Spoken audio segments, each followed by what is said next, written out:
himself in your life situation. Are you going to have to throw some things off? Yes. There was a season I had to let my music go.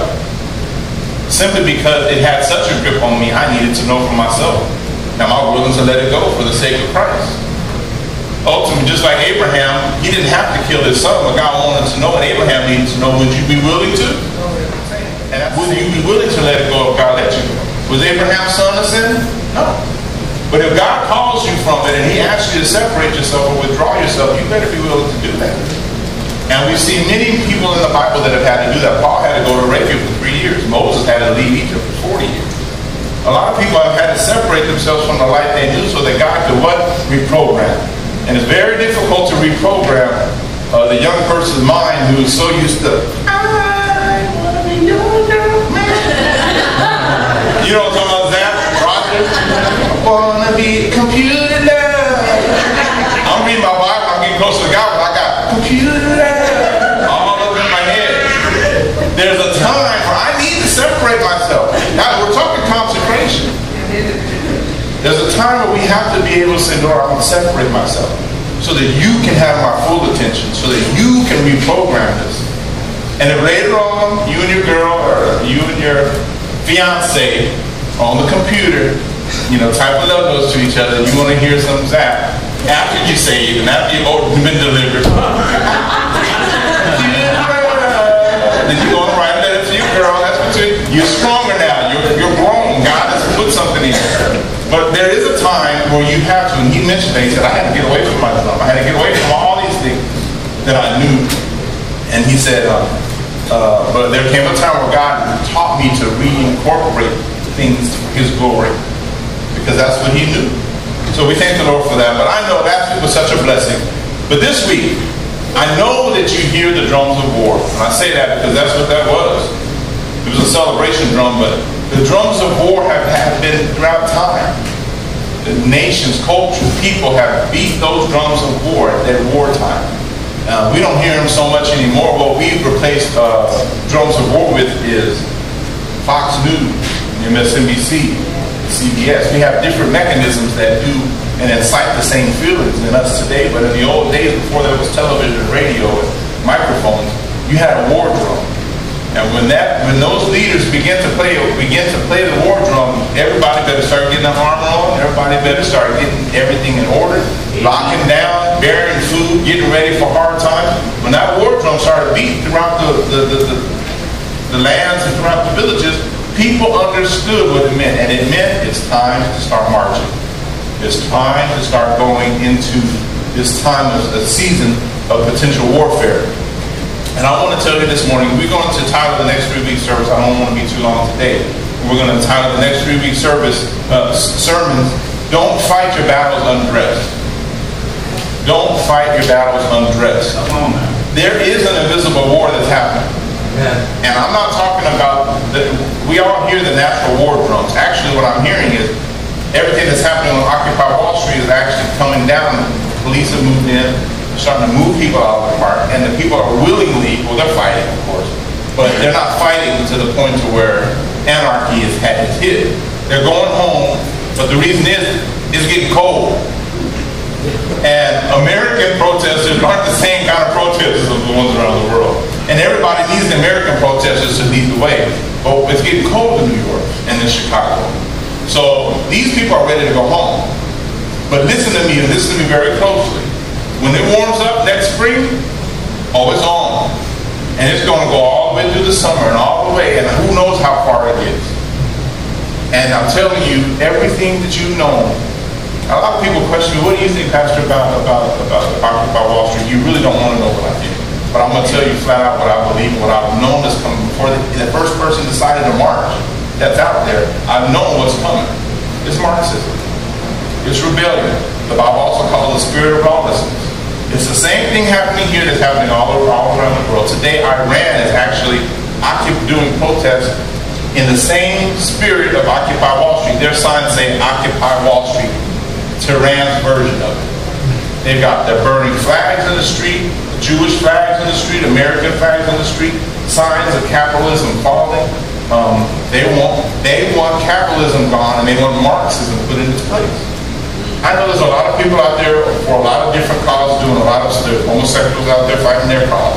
You've got jobless people out there fighting their cause. You've got black people out there fighting for reparations. You've got all kinds of different people under this umbrella, and they're just mad. But bottom line, the ones that are organizing this whole thing are Marxists. There's no secret about it. You do your research, you will prove that to yourself. They are Marxists. What is Marxism? Marxism is Karl Marx's ideal society of taking God out of it. Capitalism was founded and based upon Marxism. That's why Russians don't serve or worship God. They actually laugh at you for even having the concept of a God. If you don't believe that you're God, you're pathetic. They've always seen us that way, and they still see us that way. The same thing in China. Communism is based on the ideas of Karl Marx. Marxism is the separation of God and state. We've already tasted Marxism in our country. We already know what it looks like, it smells like, but most of us love God and are endeared by God. So it hasn't been as easy in our country to separate God and church and state. But in other countries, it's already happened and it's over with. Marxism is what's trying to make its way into our country, and they can't do that without stripping the free market, stripping free worship, and pulling down all those things that you have been endowed with, those liberties that you have. Am I telling you that there aren't greedy bankers? I'm not telling you that. There are some people that have done some bad things on Wall Street. But there's some people that have done some bad things in the White House. There's some people that have done some bad things at your city council. There's some people that have done some bad things in your church. As an individual responsibility, we all have to live up to God's standard of moral rightness. Hallelujah. But as a collectiveness, we have to be very careful how far we go in this country. And what if we go that far, what's going to replace free market? What's going to replace capitalism? You won't hear the answer. I've heard a lot of them out there out of their own mouth. I don't know what's going to replace it. Communism, but better than that, anarchy. We all do want to do? Anarchy replace capitalism? I don't know, Saints, but what I'm telling you is I had a really good friend that I had a really good, big discussion with.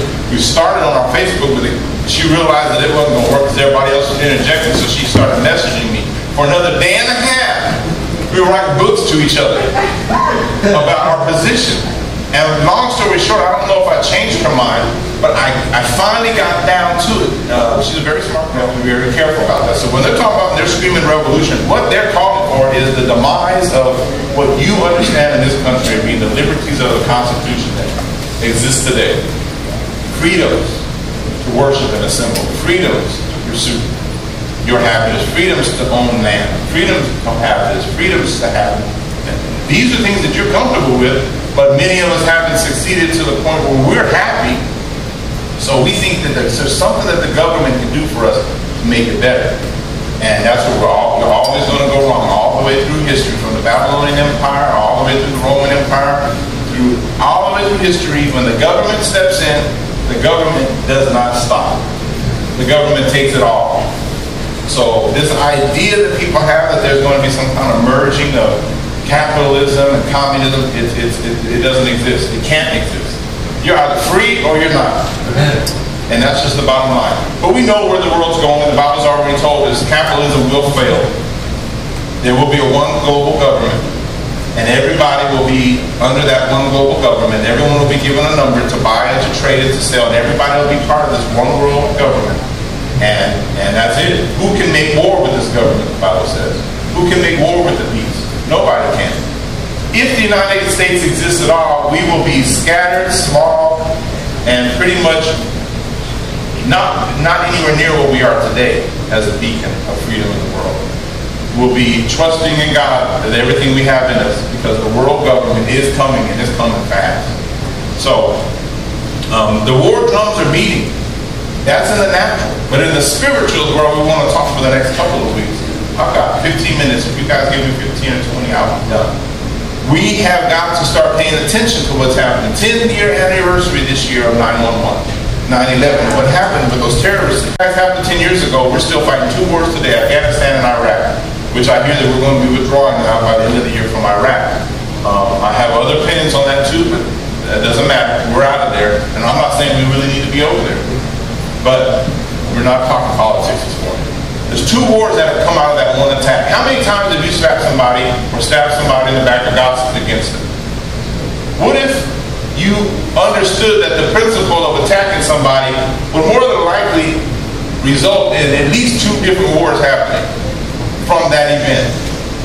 So if you slap somebody every day for 5 days, you just possibly created a potential 10 wars for 10 years to come. That's a lot of wars from one attack. So if you're going to attack somebody, make it a good attack and mean it. Don't be petty with people. Don't attack people for petty reasons. If you're going to attack them, make sure you stand by. These people that attacked the Twin Towers, as mad as I want to get at them, I can't. You know why? They meant what they did. Amen. They believed so much in what they did that they gave their lives for it. That wasn't a hit and run. They gave their lives, their ideology, their faith, everything they were was behind what they did. That's your enemy. That's who you're fighting against. The devil knows what he wants. He wants your soul and nothing else will do. He's willing to do it all for it.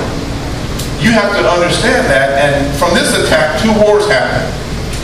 And then New York City this year has a 10-year anniversary, memorial anniversary of Ground Zero. Now this is where I want you to be. Let's move into the spiritual. I'm going to pull out of the natural and I'm going to move into the spiritual. At the 10-year memorial of 9/11, they didn't allow any preachers or any prayers to happen at this memorial. Right. Mm-hmm. And you kept hearing things like, well, it's not fair to so-and-so. It's not fair to so-and-so. This country has never been ashamed of the fact that we stand and we're founded under God's principles. Under God is on our money.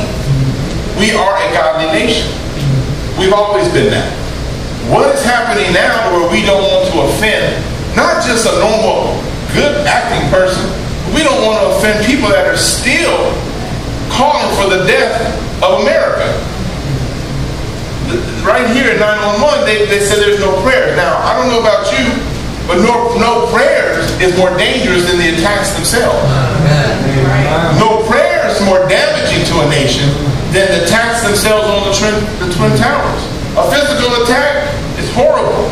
Get up, dust yourself off, and at least you got your bearings, you're ready to go. But to pull prayer out of a nation and not allow a nation to pray or to memorialize its dead before God, that's more dangerous, in my opinion, than any attack. But this is what we're fighting of. We're fighting an invisible war that most people don't even know is taking place. Most people can't get upset about what's happening unless they see fresh images of the Twin Towers falling. Since those Twin Towers have fallen, I've seen every single day a continual attack on this nation in ways that are more profound than that attack ever was. The minute Bush decided to change the security mechanism of our country was huge.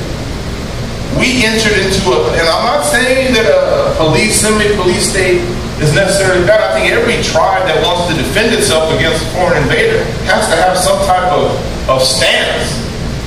But the freedom, the things that happened that were instituted during that time by that administration took away freedoms that you'll probably never get back.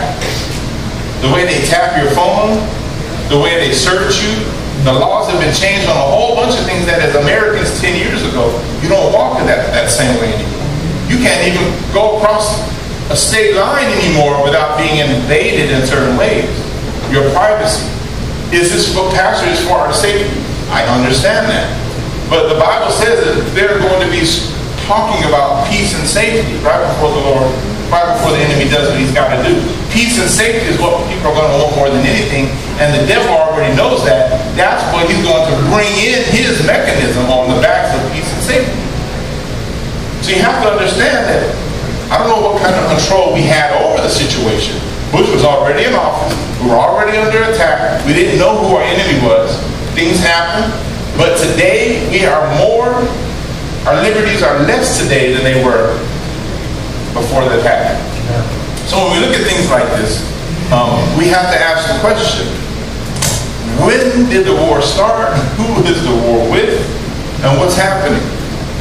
Don't wait for the smoke to billow up from the tower. Don't wait for the tower to fall to wake up.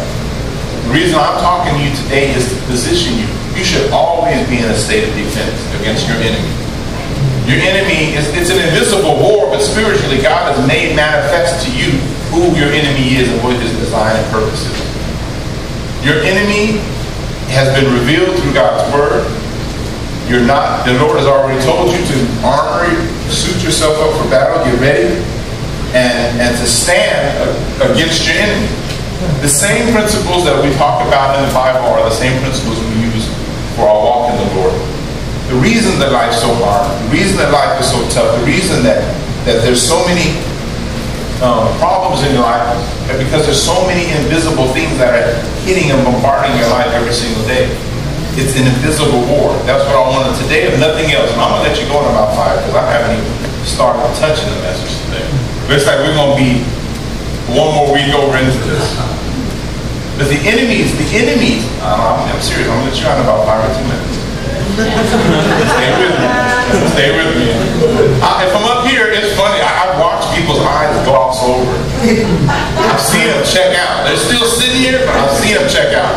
And it is the saddest thing for me to have to see. Knowing that I've got 3 more pages. You checked out and I ain't even started yet, I'm not going to do that to you. I'm just going to prep you. I think I'm going to prep you up for what we're going to be going into. But when we look at all the difficulties that are coming against us and hitting us on every side, if you aren't conscious that there is an invisible war, if you're not conscious that what happens in that invisible realm is more detrimental to you than what's actually exposed or manifested in the real world. See, a lot of times we don't react if we're under attack until the doctor tells us you've got cancer. I think we found leukemia in your body. Or you've got a liver problem and your organs are failing right now. Then everyone seems to wake up. Why is that? Or they give you a diagnosis on your child. Your child has such and such a diabetes. Or your child, this or that rare disease.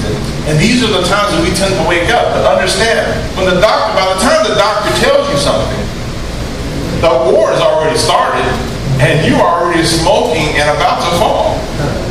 That's not the time to realize that you're in a battle or in war. Where the Bible tells us to prepare ourselves for the fact that there is an invisible war that's happening. It existed from the time you were a baby to today. It has always been there.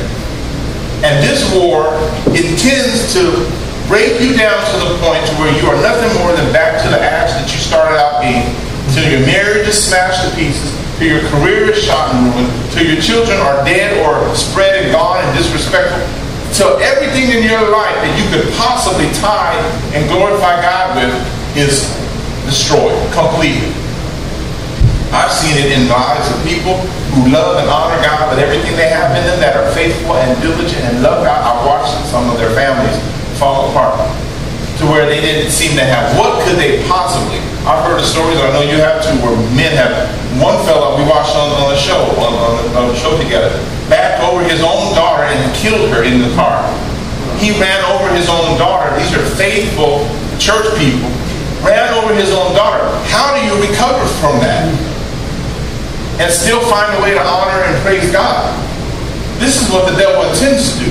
He intends to take your life and twist it and mangle it and destroy it and bend it and mess it up to the point to where you are nothing but ash and dust. And there's nothing left that you could possibly honor God with. And the thing is, your heart, or your mind rather, may be all messed up.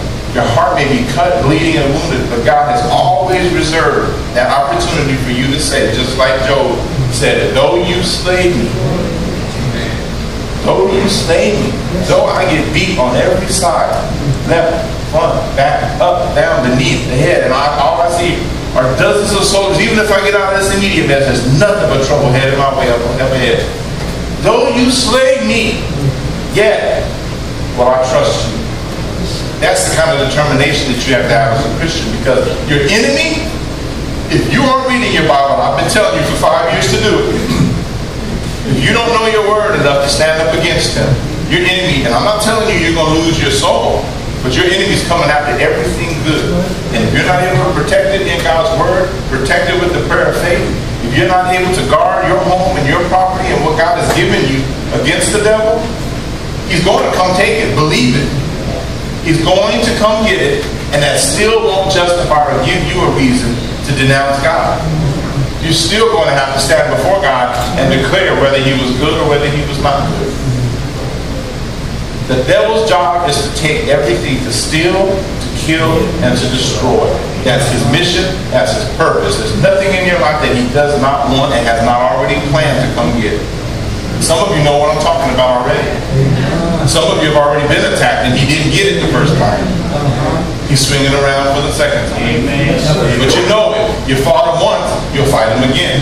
Some of you, he got it the first time. It's gone. So what are you going to do now?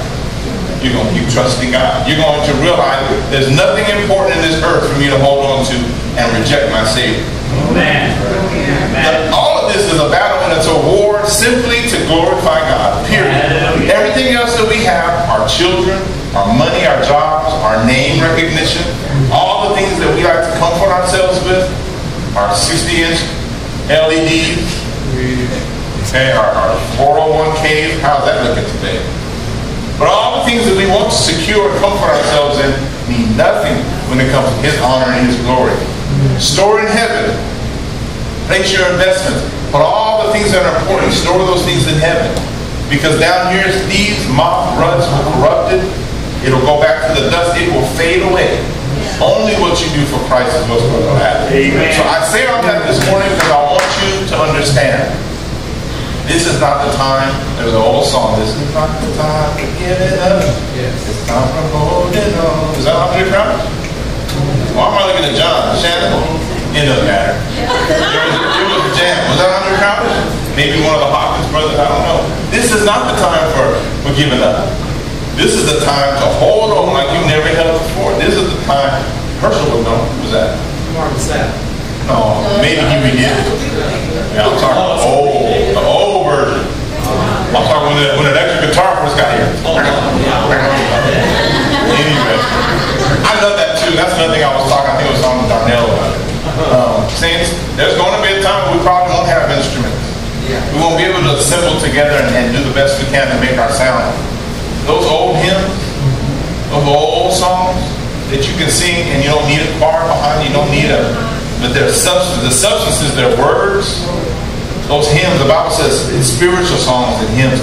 Those songs, we better start learning them. We better start knowing them.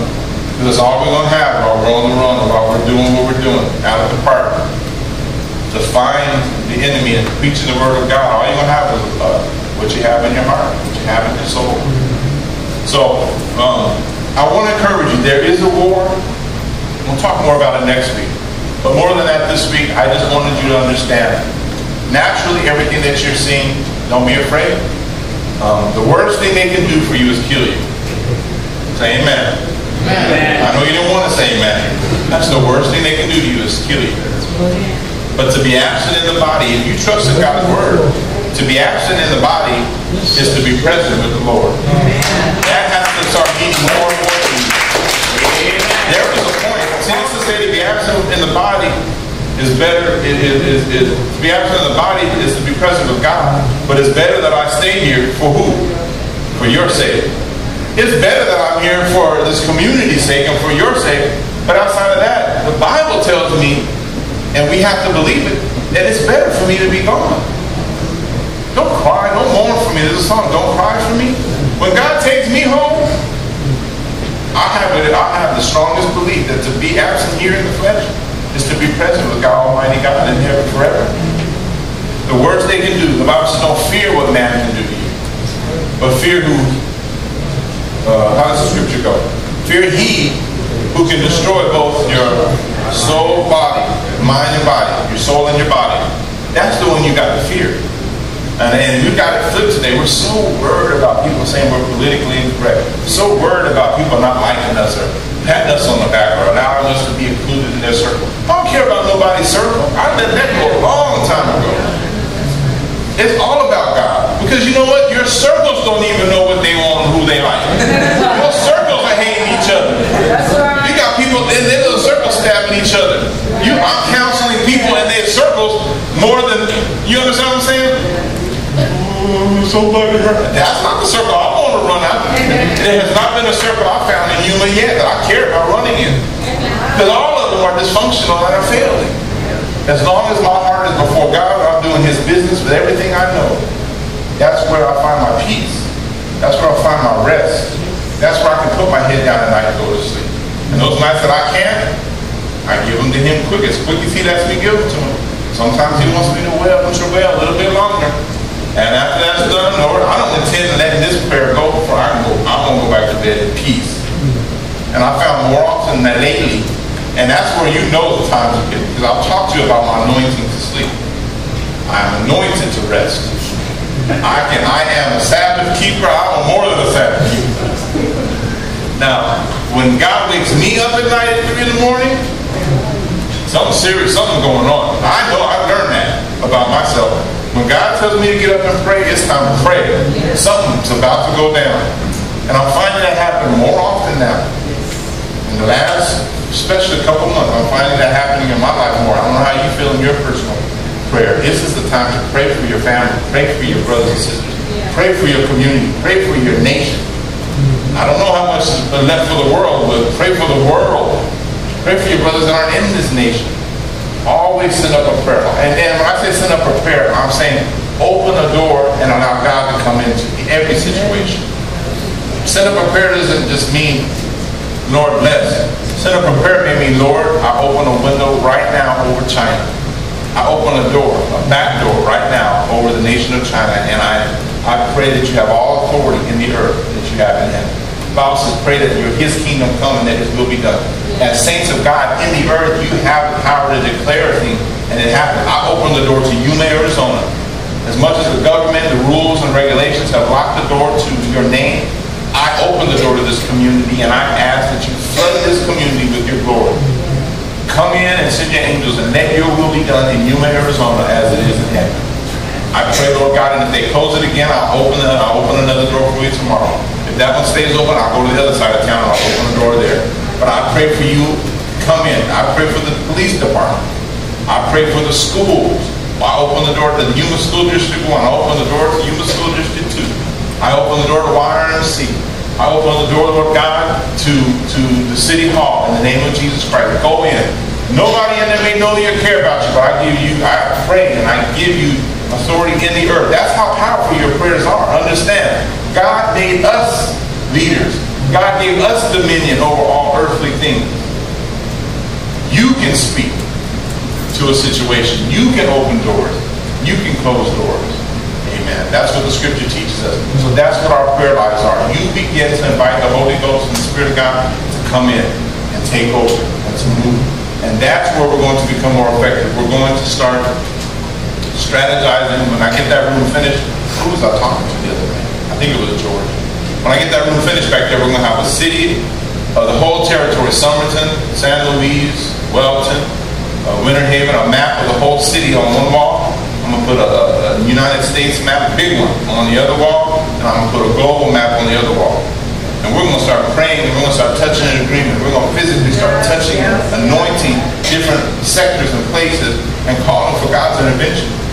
This is what we need. We need all of them. And I'll pray for you all. But I do believe that one prayer warrior that knows who he is, knows who she is in God, can spend 2 hours of fervent, effectual prayer before God and do far more greater good and more damage to the devil than you in a 10-year career and having been decorated for saving 1,000 lives in your physical flesh. The one warrior in the spirit is far more valuable. Only what we do for Christ is going to last. Only what you do for Christ is going to last. This war that's happening, there's a physical element to it. And that's why you pray for your military. You pray for your police officers. You pray for your politicians. But don't believe that physical aspect is even a tip of the iceberg of what's really going on in the spirit. If your God could open our spiritual eyes, and we would see a mountain of demonic oppression about to overflow this city. The only thing that's been holding the devils back over the decades and the centuries here in this city is Jesus. His power and the prayers of his people. And those prayers are failing and falling more and more. And there are breaches and breaches, not only in Yuma, in our nation. Breaches and breaches and breaches, and demons are getting in and they're not being fought out because nobody's praying, nobody's fighting, nobody's on the battlefield.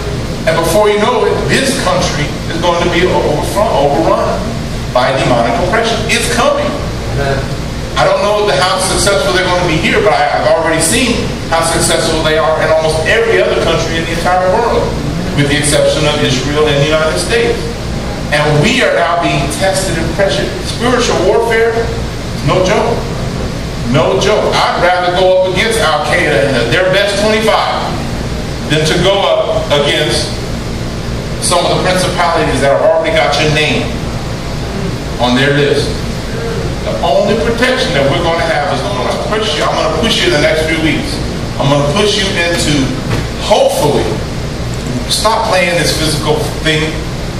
Realize you don't wrestle against flesh and blood. You don't wrestle against all the little material things here. You wrestle against principalities, wickedness, spiritual wickedness, high places, and demonic oppression. You're wrestling against something that you can't afford to be, as the title is, undressed for. We've got to be dressed for battle. We've got to be ready for battle, ready to engage it at all times. Don't wait for the manifestations of it to happen. You be ready. You may severely battle for a whole night, not even realize what you did, but you may have warded off a direct attack on this building. Somebody could plan a bomb and blow us up one Sunday all together. But one soldier in here, God being commissioned to pray, and you not even know what you're praying for, can ward off that. Just completely knock it off track. Saints, let's be diligent. And I brought it home because I think a lot of times we get the urgency when it's us. But it's not just us. There may be another church. There may be another community. There may be another nation. We've got to be praying. We've got to be fighting and defending. Amen. God's name. We thank the Lord.